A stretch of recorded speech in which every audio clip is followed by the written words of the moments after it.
Balloon को fill करके धूप में रख के देखो, वो बर्स्ट हो जाएगा। और सेम बलून को फिल करके फ्रिज में रखो, वो श्रिंक हो जाएगा। ऐसा क्यों?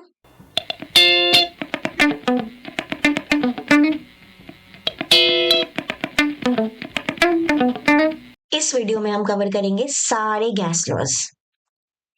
गैस लॉ होते क्या है? ये एक सिंपल मैथमेटिकल टूल्स हैं, रिलेशनशिप्स हैं, जो गैस में जो भी चेंजेस हो रहे हैं उसको बताने में हेल्प करती है। मतलब गैस का इन शॉर्ट बिहेवियर बताती है हमें। ठीक है। अब ये चार जो मेजरेबल प्रॉपर्टीज है गैसेस की, उनके आपस में रिलेशनशिप्स है। प्रेशर, वॉल्यूम, टेम्परेचर और नंबर ऑफ मोल्स। राइट, तो हम चार गैस लॉस पढ़ने वाले हैं: बॉयल्स लॉ, चार्ल्स, गे-लुसेक्स और Avogadro. So let's begin with our first gas law, Boyle's law. Boyle's law क्या बताता है? प्रेशर और वॉल्यूम के बीच में रिलेशनशिप। अब ये दिया किसने था? रॉबर्ट बॉयल ने 1662 में ये लॉ दिया था। इन्होंने एक्सपेरिमेंट किया था। एक यू शेप की ट्यूब में मर्क्यूरी को फिल किया था और उसके ऊपर एयर का प्रेशर देखा था कैसा पड़ता है, मर्क्यूरी का लेवल बढ़ा बढ़ा के। राइट। अब ये लॉ कहता क्या है? एक फिक्स्ड मास ऑफ गैस के लिए, गैस है, उसका एक फिक्स्ड मास है, प्लस वो कांस्टेंट टेम्परेचर पे है, टेम्परेचर हम चेंज नहीं कर रहे, तो क्या होगा? प्रेशर जो होगा गैस का, वो इनवर्सली प्रोपोर्शनल होगा वॉल्यूम के। मतलब तुम प्रेशर बढ़ाओगे तो वॉल्यूम कम होता जाएगा गैस का। Pressure inversely proportional to V. Right. और अब अगर ये प्रोपोर्शनैलिटी साइन हटाते हैं तो हमें क्या लगाना पड़ता है? एक कांस्टेंट लगाना पड़ता है, दैट इज योर के। देखो यहां से साइन हटाएंगे तो क्या बनेगा? P इज इक्वल टू के 1/v। राइट। अब इस v को अगर हम इधर दूसरे साइड में लेके गए क्रॉस मल्टीप्लाई करके, तो PV is equal to K. ये इक्वेशन हमारे पास आ गई।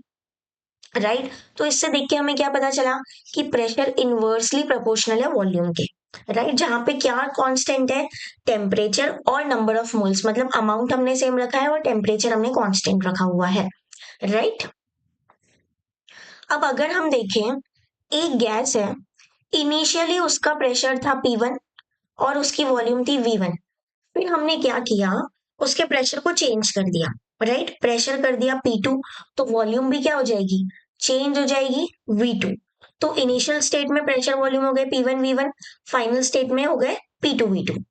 अब यहां से, और कांस्टेंट क्या है? टेम्परेचर है और नंबर ऑफ मोल्स कांस्टेंट है ये।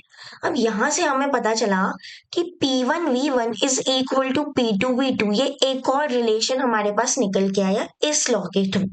राइट। ये कैलकुलेशन काम कहाँ आता है? कंप्रेस्ड गैसेस में काम आता है। राइट। अब इसका रियल लाइफ एग्जांपल अगर हम देखें, तो सीरिंज होती है, वो जो इंजेक्शन होता है, सीरिंज को अगर पुल करोगे नीचे तो क्या होगा? प्रेशर कम होता जाएगा। प्रेशर कम करोगे तो वॉल्यूम क्या हो गया? मतलब तुम एक सोल्यूशन में सिरिंज को डाल के रखो और उसे पुल करो, तो तुमने क्या कर दिया? प्रेशर कम कर दिया। तो वॉल्यूम अब धीरे धीरे बढ़ने लगी, उस सिरिंज में लिक्विड बढ़ने लगा। ठीक है। स्कूबा डाइविंग में क्या होता है? हाई प्रेशर टैंक्स जो होते हैं, वो बहुत सारा अमाउंट ऑफ गैस को स्टोर करके रख लेते हैं अपने अंदर, क्योंकि प्रेशर बहुत ज्यादा है तो गैस का अमाउंट बहुत ज्यादा बढ़ गया। राइट। बलून, कंप्रेस बलून, अगर तुमने बलून को कंप्रेस किया तो वॉल्यूम क्या हो गई? कंप्रेस कर दिया तो वॉल्यूम डिक्रीज हो गई, लेकिन अंदर का जो प्रेशर है गैस का वो बढ़ गया, क्योंकि मॉलिक्यूल्स पास पास आ गए। राइट। ब्रीदिंग, जो हम ब्रीद करते हैं दिन भर, उसमें क्या होता है? लंग्स एक्सपैंड हो रहे हैं, फिर कॉन्ट्रैक्ट हो रहे हैं, तो ये भी क्या हो रहा है? प्रेशर और वॉल्यूम। मतलब प्रेशर तुम बढ़ा रहे हो तो गैस की वॉल्यूम कम हो रही है, प्रेशर कम कर रहे हो तो वॉल्यूम बढ़ रही है। ठीक है। अब ग्राफिकल रिप्रेजेंटेशन देखें अगर हम, तो P वर्सेस V ग्राफ हम प्लॉट करते हैं। प्रेशर और वॉल्यूम का रिलेशनशिप है ना, इसलिए प्रेशर और वॉल्यूम का ग्राफ प्लॉट करते हैं। इसमें कांस्टेंट क्या था? टेम्परेचर कांस्टेंट था। अब जब भी टेम्परेचर कांस्टेंट होता है तो उस ग्राफ को हम बोलते हैं आइसोथर्म। थर्म मतलब टेम्परेचर को बताना। ठीक है। अगर तुम P और V को आपस में प्लॉट करोगे तो तुम्हें एक हाइपरबोला मिलेगा इस टाइप का, जैसा दिख रहा है। राइट। और वहीं अगर P वर्सेस 1/V तुमने प्लॉट किया तो एक स्ट्रेट लाइन ग्राफ तुम्हें मिलेगा। राइट। और इसका ये जो स्लोप है ये टेम्परेचर को बताता होगा। ठीक है। अब देखते हैं चार्ल्स लॉ। चार्ल्स लॉ क्या है? टेम्परेचर और वॉल्यूम के बीच में रिलेशनशिप है। इसे किसने बताया था? एकस चार्ल्स ने ये लॉ दिया था 1787 में। ठीक है, इनने क्या बताया था कि अगर मास फिक्स्ड होगा गैस का, देखो नंबर ऑफ मोल्स हम हमेशा फिक्स रख रहे हैं, उस लॉ में भी हमने फिक्स रखा था। तो अगर मास फिक्स्ड है और अब यहाँ पे कांस्टेंट क्या रखा है? प्रेशर कांस्टेंट रखा है, तो वॉल्यूम डायरेक्टली प्रोपोर्शनल होगी एब्सोल्यूट टेम्परेचर से। क्या रिलेशन मिला हमें? वॉल्यूम डायरेक्टली प्रोपोर्शनल है टेम्परेचर से, राइट? वॉल्यूम बढ़ाओगे टेम्परेचर बढ़ेगा, टेम्परेचर कम करोगे वॉल्यूम कम होगी, एंड वाइस वर्सा। अब अगर प्रोपोर्शनैलिटी साइन हटाते हैं तो क्या होता है?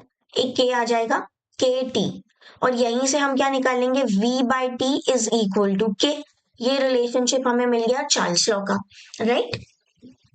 और टेम्परेचर हमारा कांस्टेंट है, और किस में मेजर करते हैं टेम्परेचर? केल्विन में मेजर करते हैं, राइट?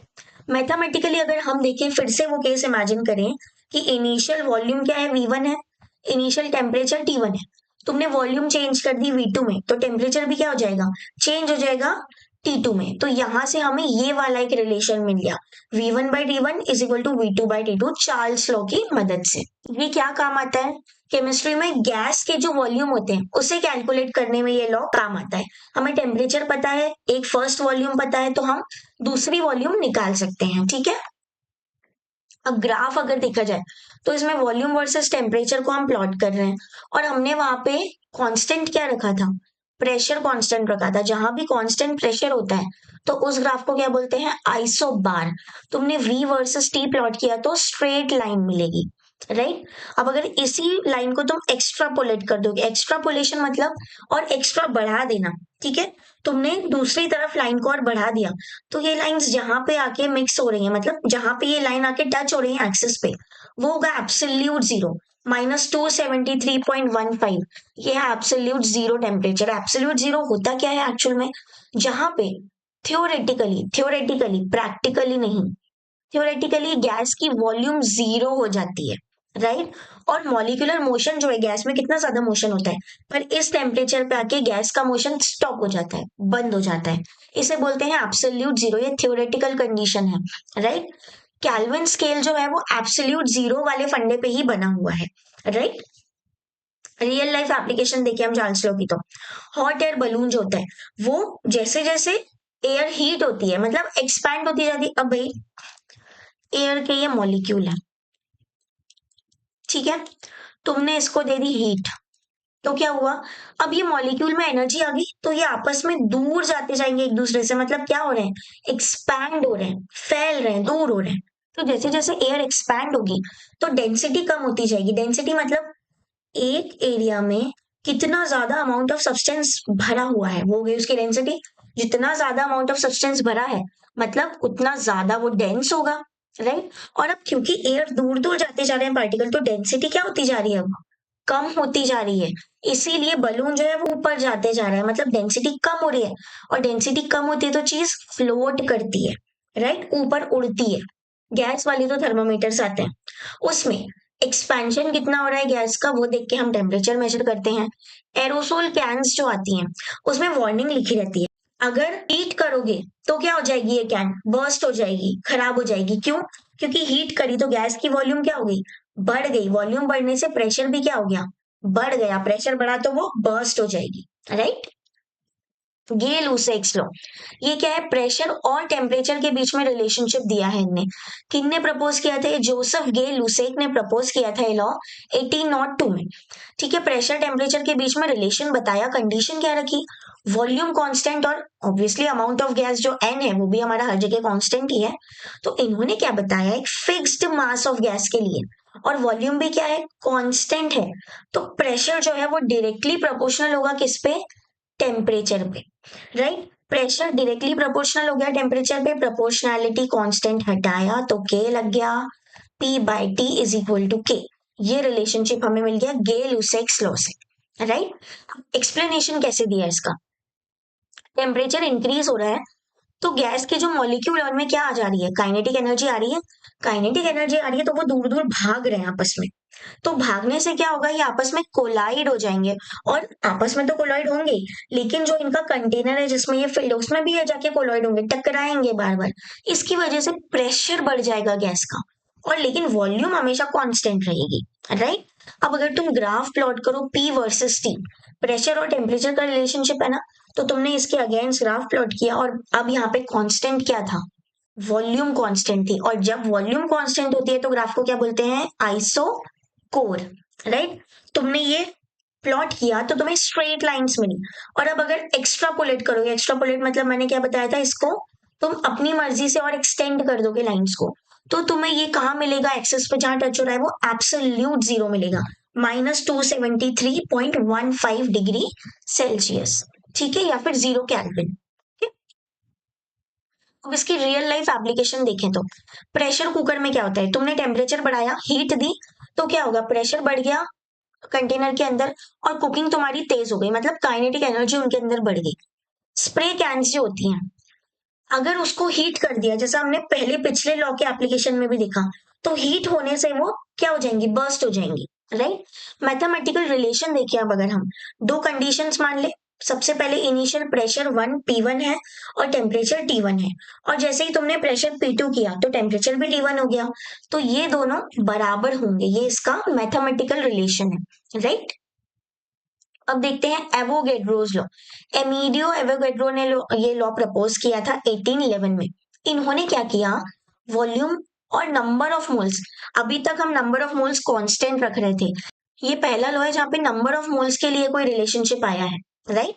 क्या कंडीशंस है, टेम्परेचर और प्रेशर कांस्टेंट रहेगा तुम्हारा, right.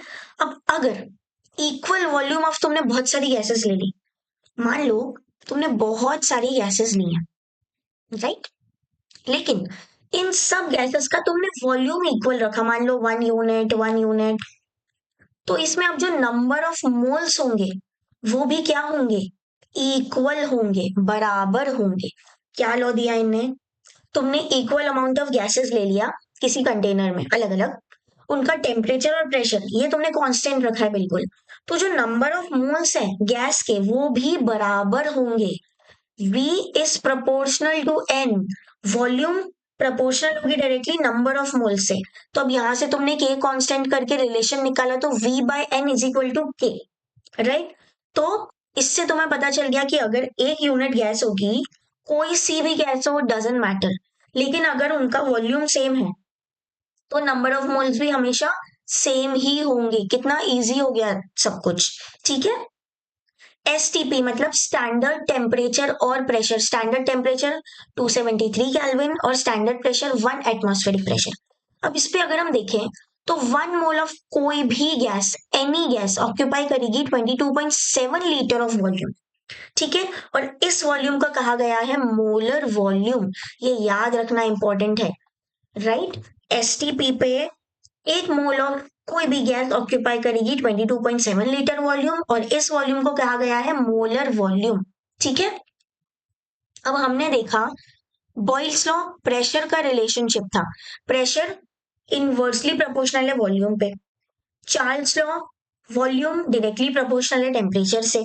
गेल-ओसाइक्स law, pressure directly proportional है टेम्परेचर से। Avogadro's law, volume directly proportional है नंबर ऑफ मोल से। अब तुमने एब्सोल्यूट टेम्परेचर देख लिया, मतलब एब्सोल्यूट जीरो क्या होता है, और मोलर वॉल्यूम्स भी देख लिए यहाँ पे। अब हम नेक्स्ट वीडियो में देखेंगे ये सारे लॉज को मिला के एक आइडियल गैस इक्वेशन बनाते हैं, कंबाइंड गैस लॉ, वो हम देखने वाले हैं नेक्स्ट वीडियो में। ये जो और ये बहुत ज्यादा इंपॉर्टेंट चीज है, ये जो आज हमने देखा है इससे रिलेटेड एक बहुत ही इजी क्वेश्चन है आपके लिए, you have to crack it and give the answer in comment section. And if you like the video please do like, share and subscribe. Till then bye bye.